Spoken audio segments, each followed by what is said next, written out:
రెండేళ్లు తిరగకముందే కాంగ్రెస్ పార్టీకి ప్రజలు బుద్ధి చెప్తూ దాదాపు 40% గ్రామ పంచాయతీలు బీఆర్ఎస్ పార్టీ కట్టబెట్టారు. మాకు సర్పంచ్ల్లో ప్రజలు గెలిపించారు. 4000 పైచిలకు గ్రామాల్లో మా సర్పంచులు గెలిచారు. అట్లాగే ఈరోజు మున్సిపల్ ఫలితాలు చూస్తే కూడా డెఫినెట్గా గతంలో ఎవరెవరైతే ఏదేదో మాట్లాడినారో వారందరూ నోర్లు మూతలు పడే విధంగా ఇవాళ మరి మెరుగైన ఫలితాలే సాధించాము. సరే, అక్రమాల ద్వారా మొదలు పెట్టినారు ఆల్రెడీ. బేరాలు, బేరసారాలు, ఎత్తుకుపోవడాలు, పోలీసులను పంపించి బెదిరించడాలు ఇవన్నీ మొదలైనవి ఆల్రెడీ రాష్ట్ర వ్యాప్తంగా. ఎట్లా గెలిచిన దాన్ని మా దగ్గర గెలిచిన దాన్ని కూడా లాక్కునే ప్రయత్నం కూడా చేస్తూ ఉన్నారు.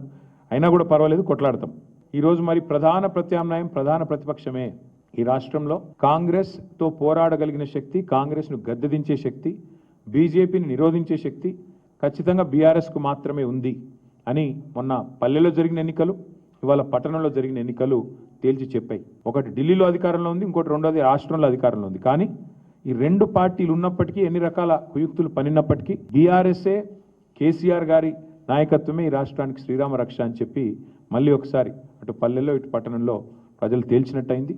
మరి ఇదే ఉత్సాహంతో రేపు హైదరాబాద్ కార్పొరేషన్ కానీ, మిగతా కార్పొరేషన్ వరంగల్, ఖమ్మం కానీ, అట్లాగే జిల్లా పరిషత్ ఎన్నికలు పెడితే వాటిలో కానీ ఇదే ఉత్సాహంతో ముందుకు పోతాం.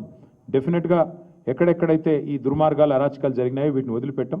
అవసరమైతే వాటి మీద న్యాయ పోరాటం చేయడం, వాటి మీద ఇంకా ఎట్లాంటి వ్యూహాలు అవలంబించాలో అవన్నీ కూడా పార్టీలో చర్చించి